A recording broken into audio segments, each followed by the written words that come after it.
Michael Newman is mid-argument with his wife Donna. Her voice is climbing, and he's got that look. You know the look. The one where a man looks like he'd rather be getting a colonoscopy instead of listening. But then his thumb moves, and the fight just stops. Cuts away. Gone. Click. We remember this as comical. A universal remote that skips the boring parts of your life. I mean, who wouldn't want that? Except, look at what he actually skips. Not sitting in traffic, but an argument with his wife.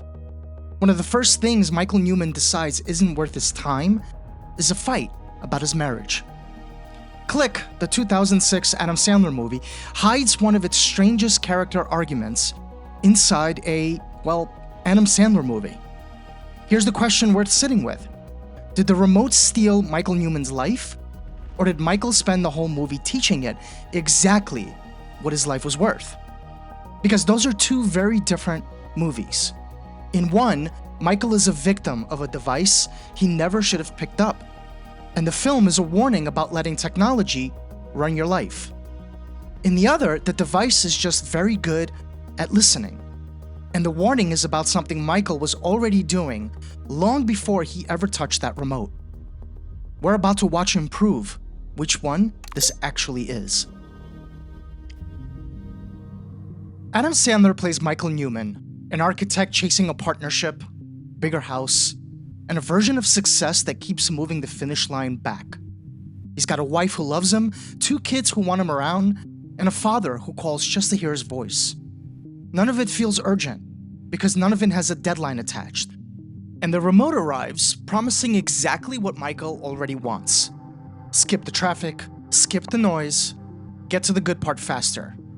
Worth saying plainly before anything else, Michael isn't doing this because he doesn't love them. He believes he's building something for them. The house, the title, the security, and that the love can wait in a holding pattern until the building's done. His son keeps asking him to play catch. His dad Ben keeps inviting him over just to talk. Donna keeps trying to tell him, gently at first, that the future he's promising them is costing them the only present they actually have. Michael hears all of it as interruption. Somewhere along the way, he started believing presence is something you earn the right to later, once the hard part is over. Here's what he actually does with that belief. He skips the argument first, and a few scenes later he's sick. Genuinely, miserably sick. The kind of sick where your body just wants you to lie still and feel it, but he doesn't lie still. He skips it. Forward past the fever, straight to feeling fine. No memory of the illness, no patience earned from writing it out. There's no marriage to protect himself from this time, no fight to dodge. Just Michael, alone with his own body, deciding that even being sick is a waste of his time. But then he does something bigger. He doesn't fast forward through one bad night, he fast forwards through years. Straight to the promotion, straight to the office. And in doing that, he tells the remote something enormous. Everything between wanting a thing and getting it is dead weight. Not just arguments, not just illness, the waiting, the process. All of it filed under skip. Here's what that jump actually costs him underneath the obvious part. Michael doesn't just lose the years, he loses the version of himself those years were supposed to build. The setbacks, the choices, the conversations that would have changed him, the relationships that would have deepened along the way. That was the process that turns a promotion into something earned, something a person can actually stand inside of. Michael skips straight to the office without ever becoming the man capable of living in it. He gets the reward. He doesn't get the person who was supposed to receive it. 3 skips, same pattern each time.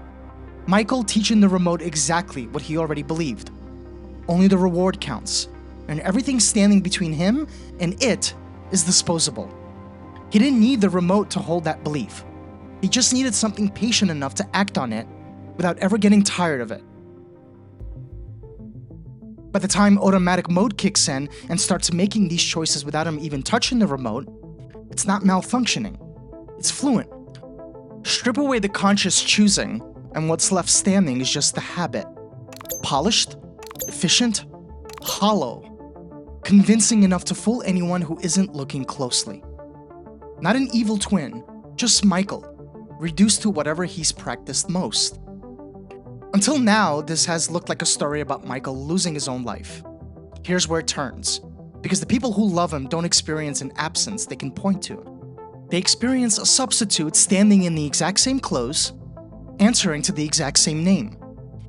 There's a scene where automatic mode Michael sits across from his father, who's come by just to spend some time with him, the way a man does when he's quietly running out of time and doesn't want to make a big deal of it. Ben tries the coin trick, the same small trick he's used to reach him before.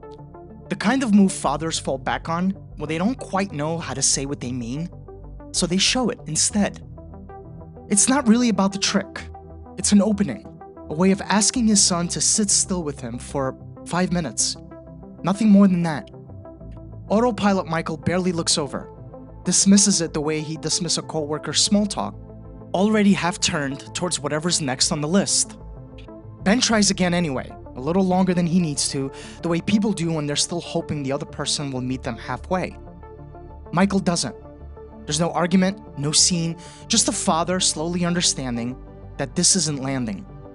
Ben finally says plainly that he loves him and lets himself out. Later, the conscious Michael comes back to this exact moment more than once, replaying it, watching his father's last words again, hearing them the way he couldn't the first time around.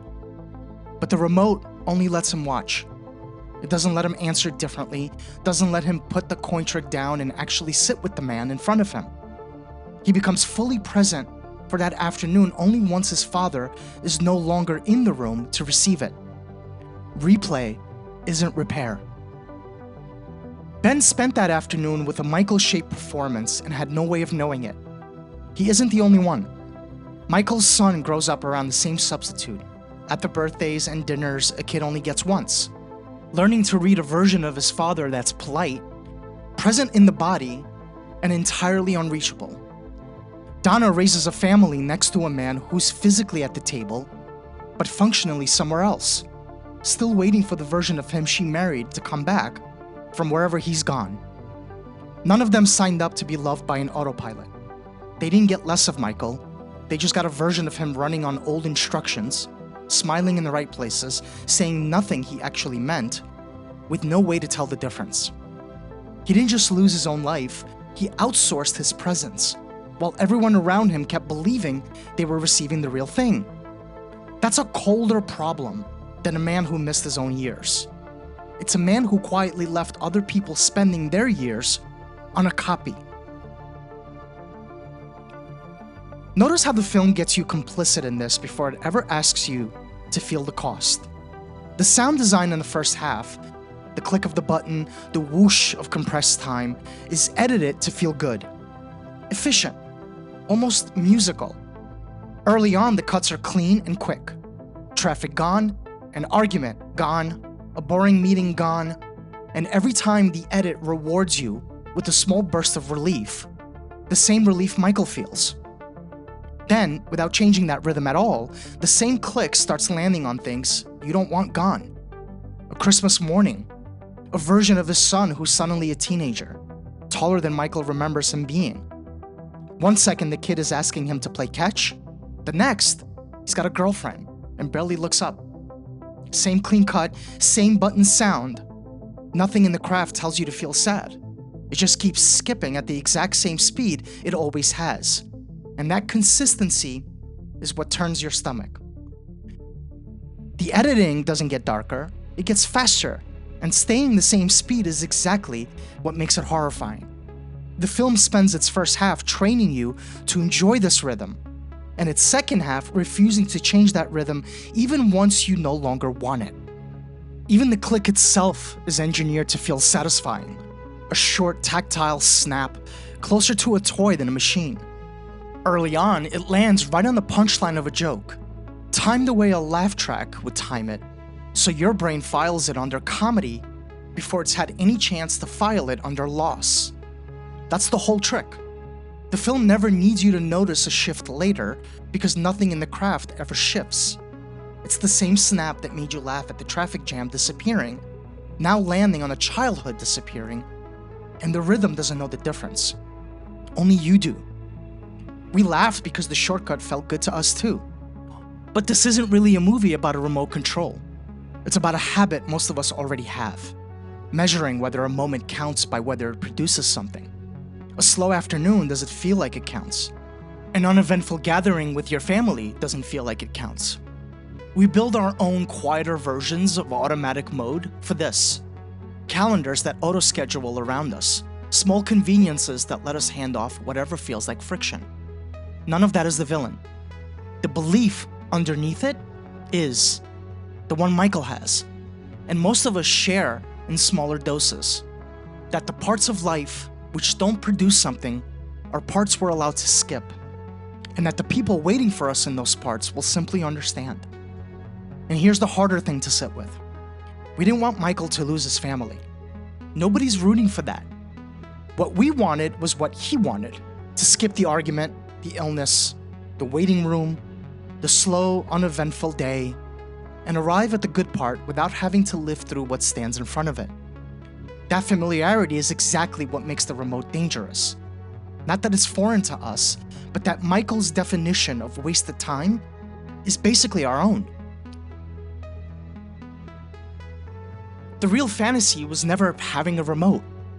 It was believing that whatever we postponed would still be there, waiting, once we were finally ready for it. The relationship, the health, the years with the people we love, all patiently on hold until we decide we've earned them. Michael's mistake wasn't wanting a shortcut. It was assuming the people he loved could be paused the same way the movie could be paused, and would simply resume the moment he pressed play again.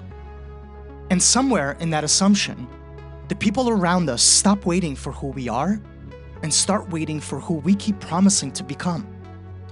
Donna isn't just living with an absent Michael. She's waiting for the present one he keeps insisting is coming. Right after this deadline, this stretch, this next hard few weeks. Ben ran out of time waiting for that version to show up. Nobody in Michael's life was losing patience with him. They were running out of time, waiting for a man who was always one promotion away from finally arriving. Worth pausing on before we answer anything. Michael didn't knowingly choose this. The hospital, the years missing, his father's final visit. Nobody sits down and decides to lose the one afternoon that turns out to matter most. He chose one skip at a time, small and specific, each one feeling reversible, none of them feeling like a verdict on his whole life. That matters. Automatic mode didn't just repeat his choices, it took a string of temporary decisions and mechanically stretched them far past anything he consciously intended. That doesn't make him innocent, but it's exactly why the remote works as a mirror instead of an excuse.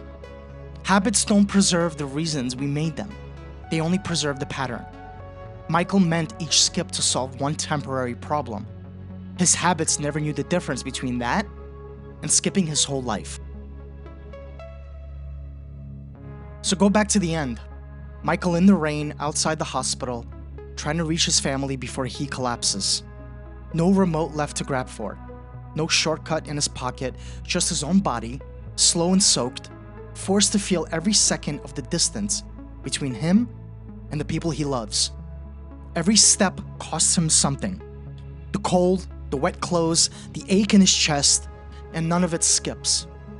He can't cut to the part where he's already inside, already forgiven, already home.